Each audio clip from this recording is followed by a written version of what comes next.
Dokter Oki ini video call ke aku. Nah, pada saat di video call itu ya seperti biasa, selayaknya sahabat, selayaknya orang yang kita percaya, kita curhat. Ini oknum dokter ini menjelek-jelekan aku di media sosial, terus ada ini juga Nikita menjelek-jelekan aku ada salah apa ya gitu. Nah, terus karena aku percaya kan, aku juga, ini temen aku di dunia skincare yang paling dekat kamu. Terus setelah itu ya setelah dokter RG skincare-nya ternyata juga nanti membahayakan masyarakat, kita sikat pasti. Gue nggak peduli mau RG, SSK, berbahaya, sikat. Ya, kalau perlu kita rekomendasikan buat tutup pabriknya, ya, apa tokonya atau apapun, ya kan.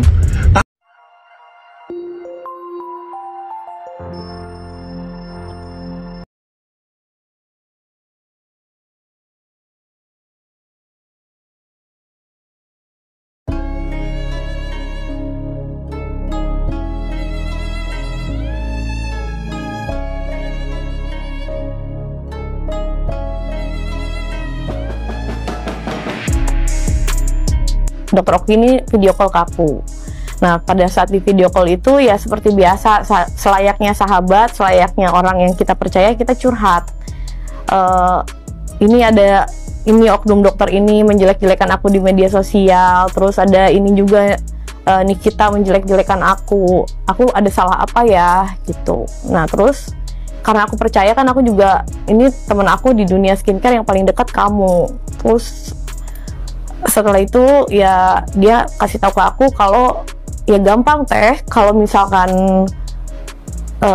Nikita itu sumpel aja mulutnya pakai uang gitu. Terus kalau dokter detektif samperin aja ke rumahnya. Itu awalnya. Oke, aku mau nanya dulu di sini. Yang menghubungi duluan dokter O, kamu atau dia? Jadi awalnya itu karena kita sering berkomunikasi, ya aku telepon, tapi nggak diangkat, ya udah. Berarti kamu yang duluan? Aku telepon tapi nggak diangkat, ya udah. Terus di saat itu jam 4 sore, aku lagi di jalan posisinya. Terus asisten aku kasih handphone, ini ada video call. Barulah di situ komunikasi. Tujuanmu adalah untuk mencari solusi terhadap NM ya? Bukan, untuk bercerita aja, karena dokter Oki ini kan sahabat aku, teman aku. Hanya sharing aja sih sebenarnya di awal. Terus selain itu juga kan menceritakan hal lainnya, tapi ya kebanyakan isi curhatannya ya curhatan sebagai teman dekat lah. Tapi kamu dapat? Dia selalu mengatakan dokter penipu, dokter abal-abal, dokter mafia skincare.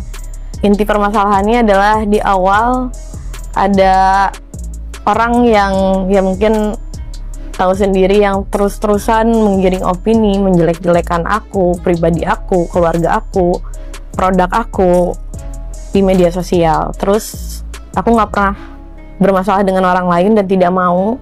Kemudian disusul oleh oknum yang bernama Nikita ini.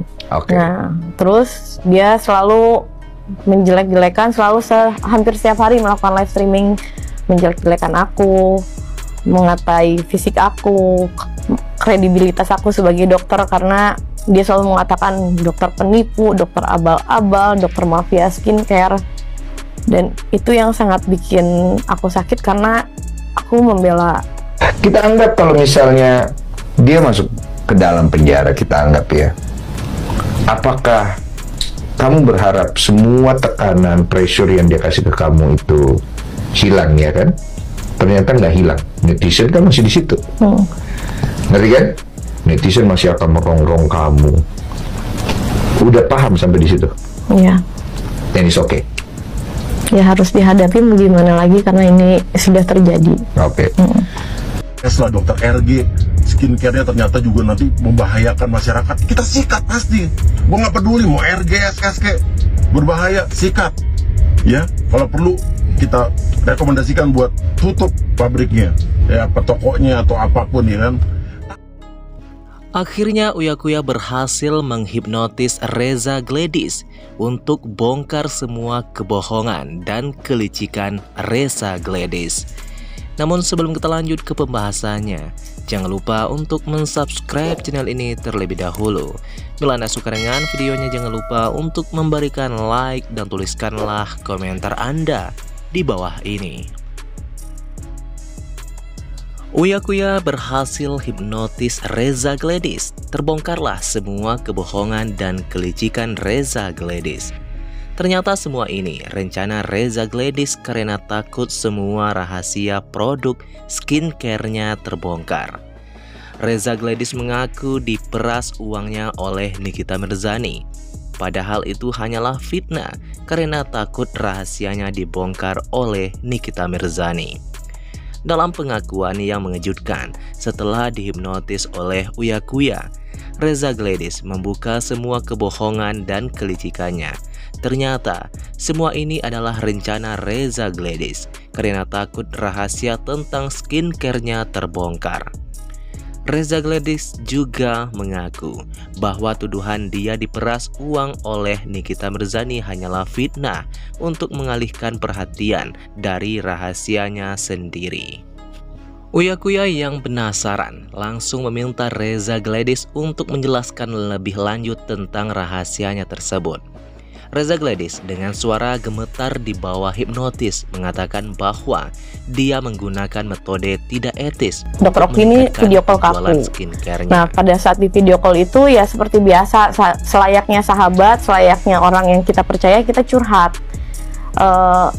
Ini oknum dokter ini menjelek-jelekan aku di media sosial. Terus ada ini juga Nikita menjelek-jelekan aku ada salah apa ya gitu. Nah terus karena aku percaya kan, aku juga ini temen aku di dunia skincare yang paling dekat kamu.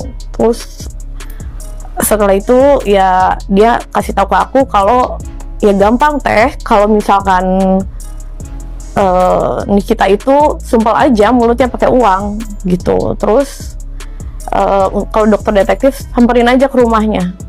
Itu awalnya. Oke, aku mau nanya dulu di sini. Yang menghubungi duluan dokter O, kamu atau dia? Jadi awalnya itu karena kita sering berkomunikasi, ya aku telepon, tapi nggak diangkat, ya udah. Berarti kamu yang duluan? Aku telepon tapi nggak diangkat, ya udah. Terus di saat itu jam 4 sore, aku lagi di jalan posisinya. Terus asisten aku kasih handphone, ini ada video call. Barulah di situ komunikasi. Tujuanmu adalah untuk mencari solusi terhadap NM ya? Bukan, untuk bercerita aja karena dokter Oki ini kan sahabat aku, teman aku. Hanya sharing aja sih sebenarnya di awal. Terus selain itu juga kan menceritakan hal lainnya, tapi ya kebanyakan isi curhatannya ya curhatan sebagai teman dekat lah. Tapi kamu dapat? Dia selalu mengatakan dokter penipu, dokter abal-abal, dokter mafia skincare. Inti permasalahannya adalah di awal ada orang yang ya mungkin tahu sendiri yang terus-terusan menggiring opini, menjelek-jelekan aku, pribadi aku, keluarga aku, produk aku di media sosial. Terus aku nggak pernah bermasalah dengan orang lain dan tidak mau. Kemudian disusul oleh oknum yang bernama Nikita ini. Nah, terus dia selalu menjelek-jelekan, selalu hampir setiap hari melakukan live streaming, menjelek-jelekan aku, mengatai fisik aku, kredibilitas aku sebagai dokter, karena dia selalu mengatakan dokter penipu, dokter abal-abal, dokter mafia skincare. Dan itu yang sangat bikin aku sakit karena aku membela. Kita anggap kalau misalnya dia masuk ke dalam penjara, kita anggap ya, apakah kamu berharap semua tekanan, pressure yang dia kasih ke kamu itu hilang, ya kan? Ternyata nggak hilang. Netizen kan